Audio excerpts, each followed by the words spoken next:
Kal Kadosh Vinirbad, bonsoir à tous. Pardonnez ma voix un peu rauque et pas très agréable à entendre, mais bon, je sors d'une véritable situation compliquée sur le plan vocal et j'étais bien pris. Et donc c'est mon premier cours ce soir. On va essayer de s'exprimer de la façon la plus audible, notamment pour ceux qui nous écouteront sur le YouTube. Nous poursuivons notre étude du Kuzari dans son deuxième livre, avec pour thème de ce soir la terre d'Israël, centre du monde. Et oui, à la page 59 de l'édition du Rav Bochko, aux éditions Lishma. Dire que la terre d'Israël est le centre du monde, ça n'est pas excessif, ça n'est pas ni de l'ego, ni de l'ethnocentrisme, comme pourrait nous en faire procès d'intention tous les frustrés et autres antisémites de l'histoire. C'est une réalité que nous démontre et nous prouve tout le monde, y compris, à commencer par les antisémites. Ils parlent que d'Israël, comme si avec ça. Même si dans le monde entier, il y a tous les problèmes de la terre, mais non. On fait comme si tous les problèmes de la terre n'existent que en terre d'Israël. Tantôt avec les Palestiniens, tantôt avec les Blancs, avec les Noirs, avec les Rouges, avec tout ce que vous voulez. Il y a toujours quelque chose à reprocher. Et d'où vient cette folie psychiatrique, cette obsession de cette centralité d'Israël? En vérité, elle part de quelque chose qui n'est pas obsessionnel, mais qui est tout simplement irrationnel et qui est, pour nous qui avons la foi, qui est voulu de plus haut. C'est un fait. La terre d'Israël, c'est le centre du monde. Non, c'est pas le centre du monde dans cette connotation évidemment stupide et orgueilleuse, mais c'est un centre névralgique et stratégique du monde, d'abord sur le plan moral et spirituel, et ensuite, par voie de conséquence, sur le plan géostratégique, sur le plan politique, sur le plan des relations internationales, et sur le plan aussi des prises de position, des excitations et de tout ce dont nous sommes assaillis au quotidien. Au quotidien. Rabbi Shlomo, même je me souviens quand j'avais étudié ce passage, le Kuzari démontrait même que c'était le centre du monde au niveau physique. Oui. Au niveau physique, alors, comme j'ai lu dans l'édition du Rav Aviner qui commentait, il y a toute une série de chapitres que le Rav Aviner ne commente pas, parce que c'est d'une complexité. Je me souviens que j'avais pris mon dictionnaire pour essayer de comprendre le système des fuseaux horaires et des trucs comme ça. Ouais. C'est très compliqué en réalité. Et le Kuzari traite de ça. Bon, il veut simplement dire que même d'un point de vue scientifique, pour celui qui a le niveau, il est capable de démontrer effectivement qu'il est vraiment le centre du monde. Mais bon, enfin, à mon niveau en tout cas, qui ne suis pas un grand scientifique, mais même pas un petit scientifique, mais qui étudie la Torah de manière scientifique par contre, on considère cette centralité comme étant une centralité sur le plan moral, spirituel, mais aussi sur le plan tout simplement humain. C'est humain. Vous vous rendez compte qu'il y a des milliards d'individus sur la planète. Il y a des millions de journalistes dans le monde, mais la concentration de posts, d'intérêts, de vidéos, de commentaires, de journalistes sur Israël, c'est phénoménal. Vous avez presque 1 milliard d'hindous sur Terre, vous avez presque 2 milliards de musulmans ou de croyants musulmans sur Terre, vous avez presque, je ne sais plus combien de chrétiens, mais qui sont réellement présents aussi, et nombreux. Ne parlons pas de tous ceux qui se disent agnostiques et qui n'ont pas de foi déterminée particulière, ou en tout cas une attitude plus libertaire ou libérale ou philosophique ou dite progressiste. Et finalement, quand vous voyez ces millions, ces milliards de tous les côtés, et vous voyez le peuple juif, avec ses 15 ou 17 petits millions, invariables depuis des siècles, on a beau le massacrer, le brûler, le tuer, le jalouser. Finalement, on est à tous les 15-20 ans, on est toujours à peu près le même nombre, qu'on soit massacré ou pas. Il y a quelque chose aussi d'irrationnel qui nous ramène à cette étude que nous allons voir ici dans le Kuzari. Rabbi Yehuda Halevi va insister sur le vécu, tandis que Maïmonide, lui, va donner la primauté à la raison et à la logique. De quoi s'agit-il? Il nous dit dans sa présentation de Rav Bochko ici que les différences d'approche entre Rabbi Yehuda Halevi et Maïmonide sont bien connues, en particulier dans leur conception de la foi. Maïmonide, le fameux Rambam, met l'accent sur l'aspect intellectuel, tandis que Rabbi Yehuda Halevi, lui, il privilégie l'expérience vécue.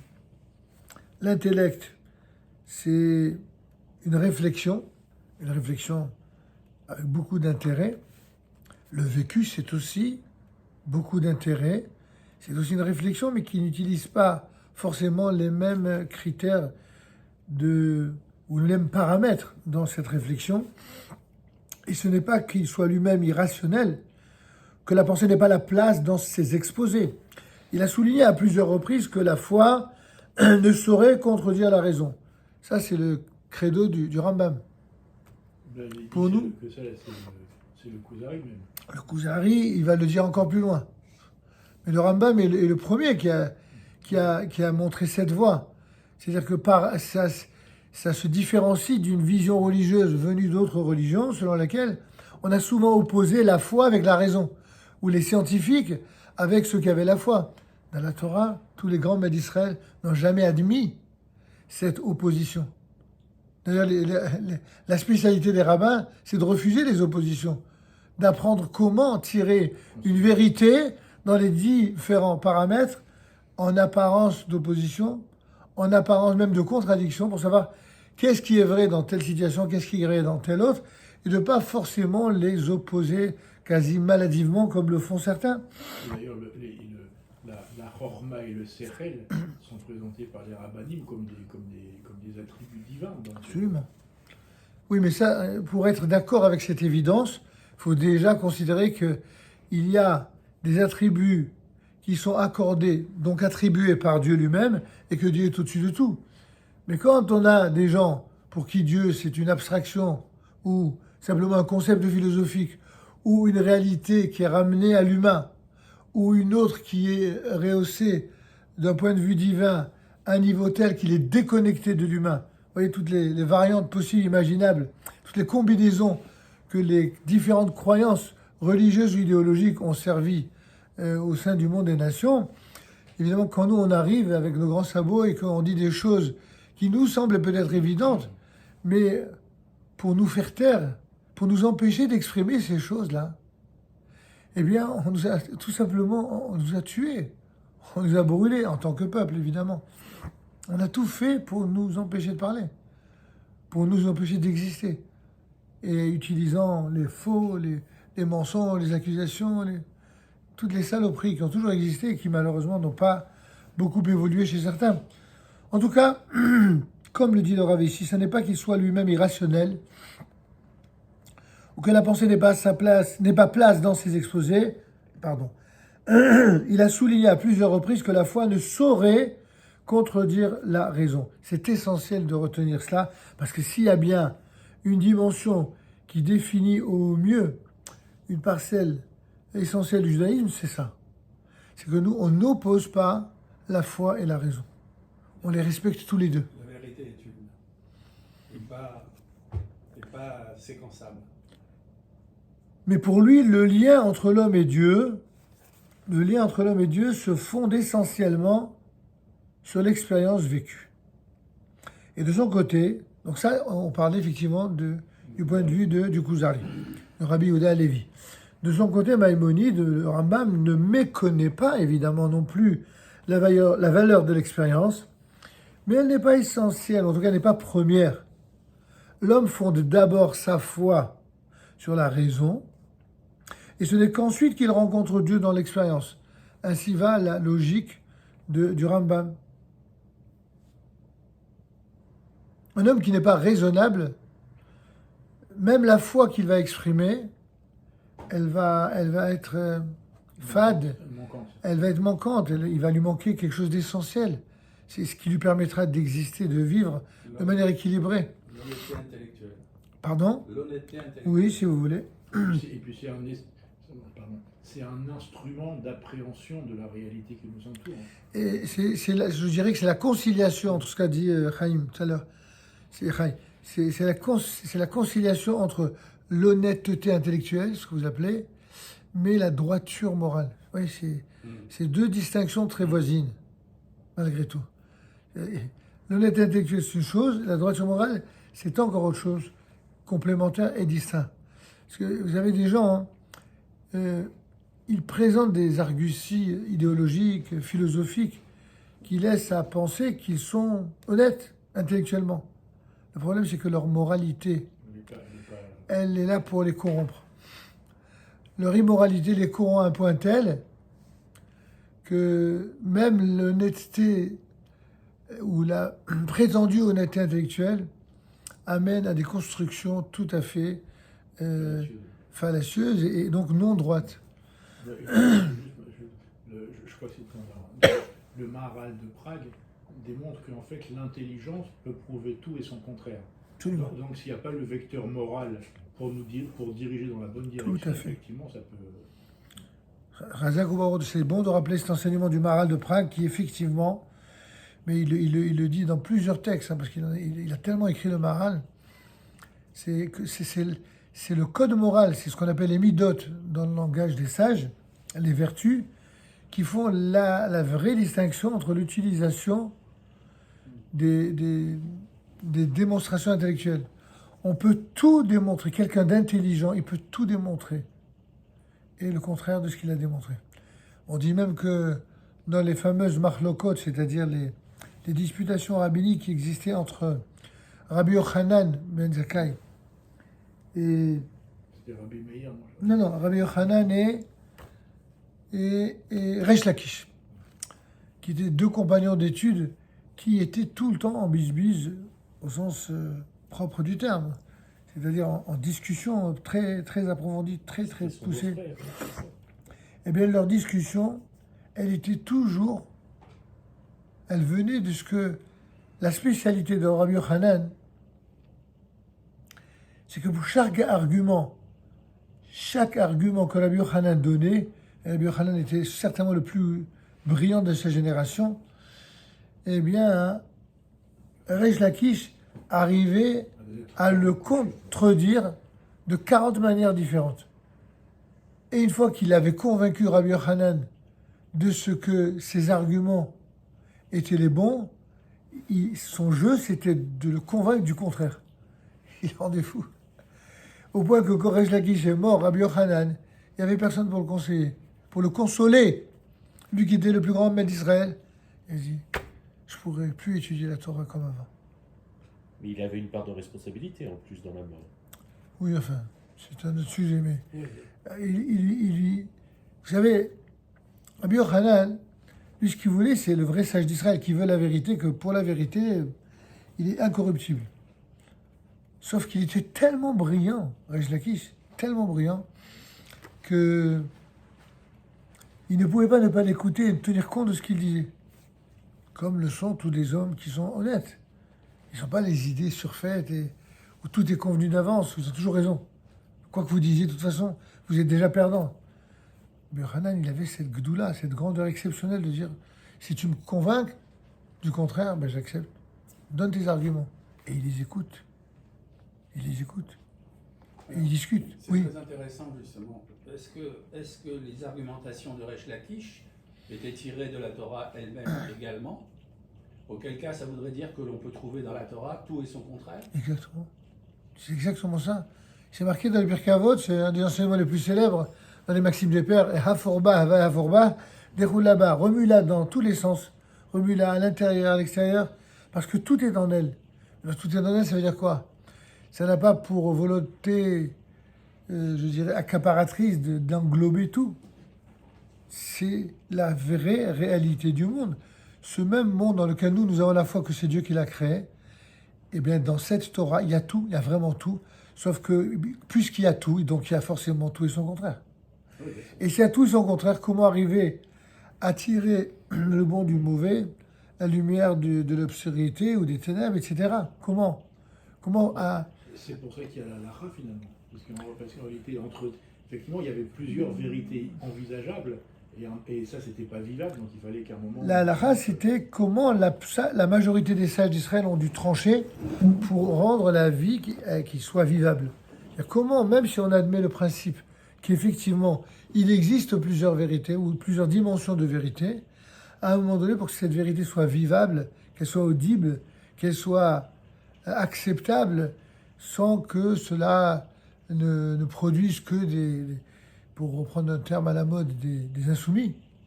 Il fallait qu'il y ait quelque chose qui soit en béton, quoi.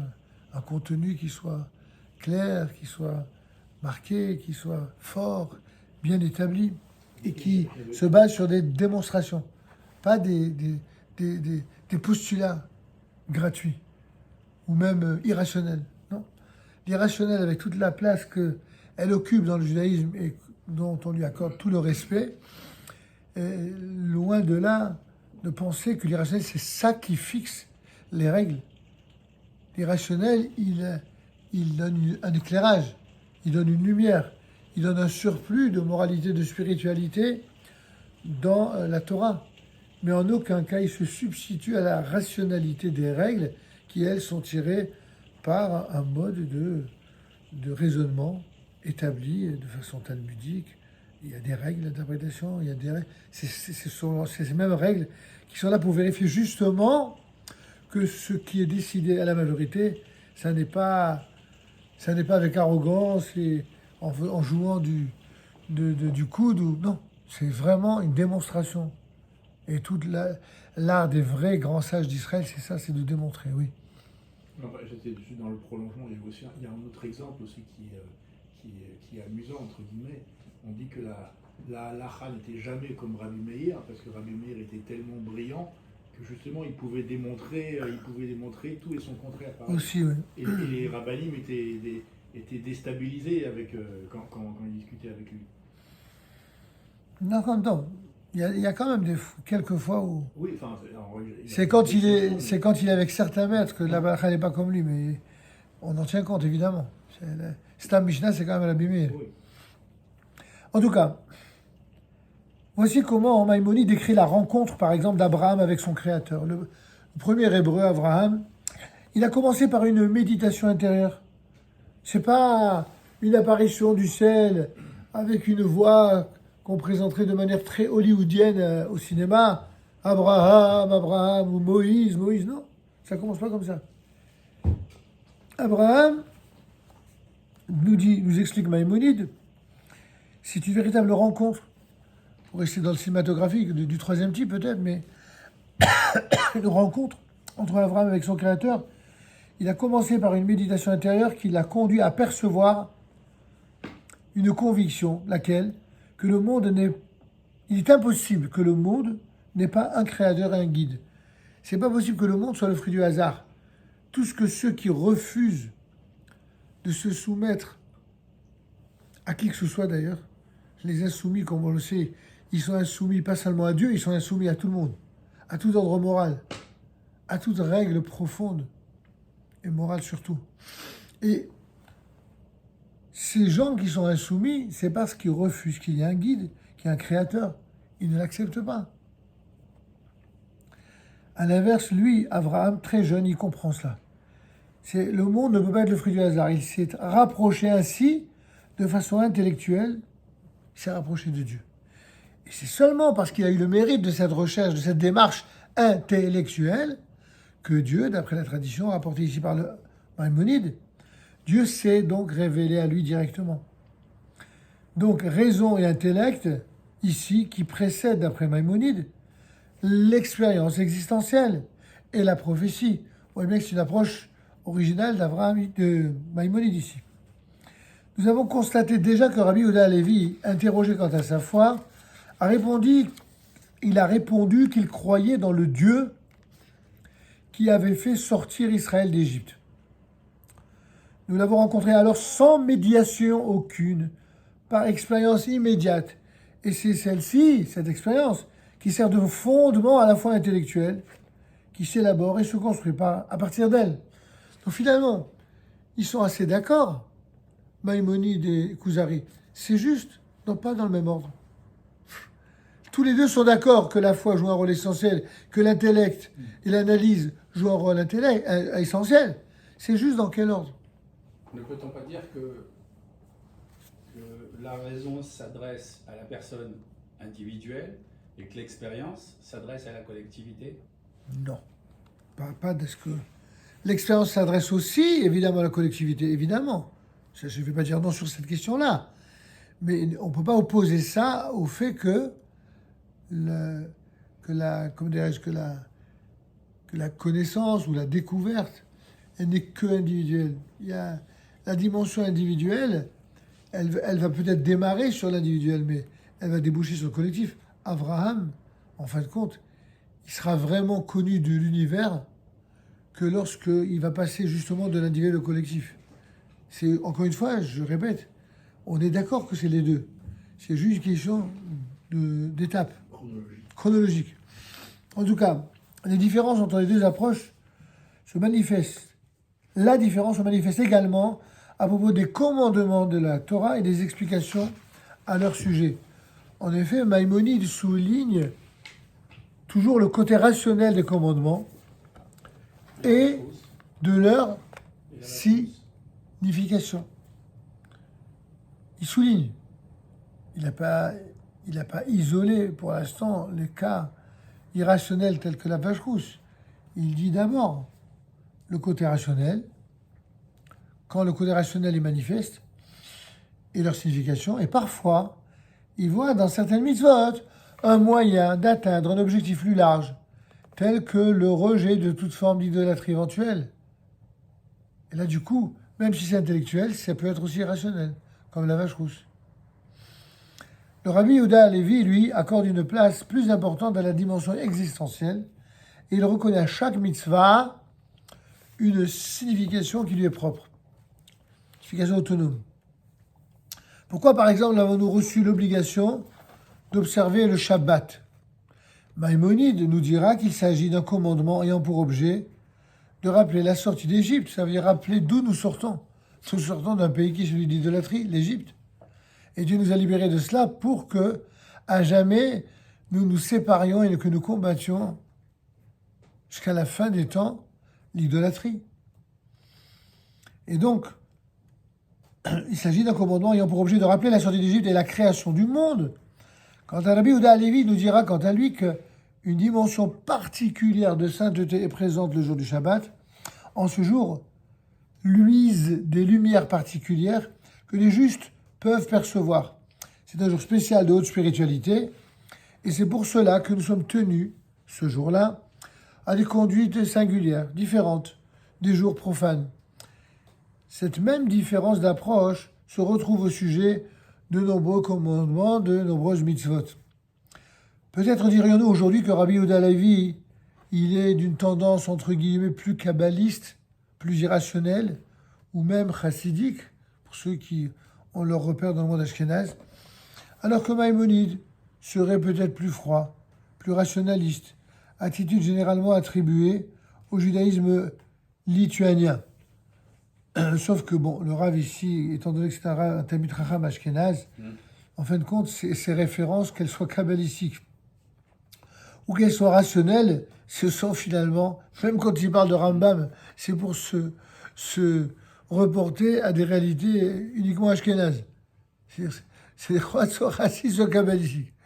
Comme si la référence du Rambam, eh bien, et de, comment dirais-je, et de Rabbi Yehuda Halevi, qui sont tous les deux séfarades, n'étaient pas, en fin de compte, les uns comme les autres, des tendances qui méritaient l'appellation de tendance kabbalistique raciste. Bon, c'est sans doute l'intention que le Rav a voulu exprimer, oui. Je me souviens quand j'ai lu dans le commentaire du Rav Aviner, il disait que même en réalité chez Rambam lui-même disait que l'explication rationnelle n'épuise pas toute la signification de la mitzvah. Même une mitzvah qui peut nous paraître la plus rationnelle, par exemple, tu ne tueras pas, tu ne voleras pas, en réalité, la raison n'explique pas toute la mitzvah. Bien sûr. Et donc lui-même, qui est le rationaliste, il reconnaît qu'en réalité, il y a au-delà autre chose que nous, on pourra jamais aller au fond vraiment de la... Oui, parce que la raison pour laquelle il est plus connu sous son angle rationnel, le Rambam, c'est tout simplement parce que c'est un pédagogue exceptionnel, un pédagogue hors du commun qui s'adresse à des gens dont la majorité ne sont pas des Mekoubalim. Ça ne veut pas dire que le Rambam ne s'intéressait pas à la Kabbalah. Au contraire. Le Rambam, il est... Comme tous les grands, en fait. Tous les grands, évidemment. Le Rambam, il est imbibé, imprégné de Kabbalah. Et d'ailleurs, quand on étudie, pour ceux qui l'ont déjà fait, le Moreh HaNevuchim, on voit bien qu'il est imbibé de Kabbalah. Et pour ne pas sentir ça, il faut vraiment ne jamais avoir ouvert un livre de Kabbalah de sa vie. Le Rambam, il est un éminent kabbaliste. Sauf que, sous couvert de kabbaliste, vu que son objectif pédagogique est de toucher tous les niveaux intellectuels, donc le niveau intellectuel de ceux qui paradoxalement sont souvent nevochim, c'est-à-dire complètement perplexes, voire complexés, voire complètement à la masse, ils ont besoin de réponses qui soient à l'image de leur niveau de rationalité qui est très élevé, mais qui n'est pas justement révélé ni éclairé par la Kabbalah. Donc lui vient le faire. Grâce à la Kabbalah, il va éclairer des esprits très grands sur le plan intellectuel, mais auxquels il manque la lumière de la Kabbalah. Et c'est ce qu'il va faire dans le Moreh HaNevuchim. Alors que pour les esprits qui sont intellectuels, rationnels, rationalistes, alors il aura plutôt le langage habituel du Yad HaChazaka, du fameux Mishneh Torah, les 14 parties de... Et il avait, je me souviens, le Rav Aviner, parce qu'en fait, c'est avec son commentaire, et j'ai étudié surtout, il avait une très belle image. Il disait en réalité que le Rambam et Rabbi Yehuda Levi, en réalité, pensent la même chose. Simplement, ils ne mettent pas le projecteur, parce que pour des raisons, effectivement, d'explication, de pédagogie, Absolument. ils ne mettent pas le projecteur au même endroit, mais en réalité, au fond, c'est la même chose. Je suis à 100% d'accord, évidemment. Évidemment. Mais c'est le propre de tous les grands maîtres d'Israël. Un grand maître d'Israël, il ne va pas tenir le même langage quand il s'adresse à des gens qui sont des kabbalistes, des gens qui sont des talmudistes sans Kabbalah, ça existe, ou des gens qui étudient la halakha sans même avoir fait le tour du chasse, ou des gens qui prennent un saupoudrage de je ne sais quelle vidéo ou quel cours, comme ça, en temps libre, sans avoir approfondi. C'est pas la même approche, c'est pas le même niveau. Ils sont tous respectables, entre parenthèses, ça n'a rien à voir. C'est juste que c'est pas les mêmes kélim, c'est pas les mêmes ustensiles, des instruments de réflexion. En tout cas, c'est très intéressant de voir comment le Rav ici nous présente cette forme de dualité, ou en tout cas de différence quant à la conception d'une part un peu plus kabbaliste, de l'autre un peu plus chassidique.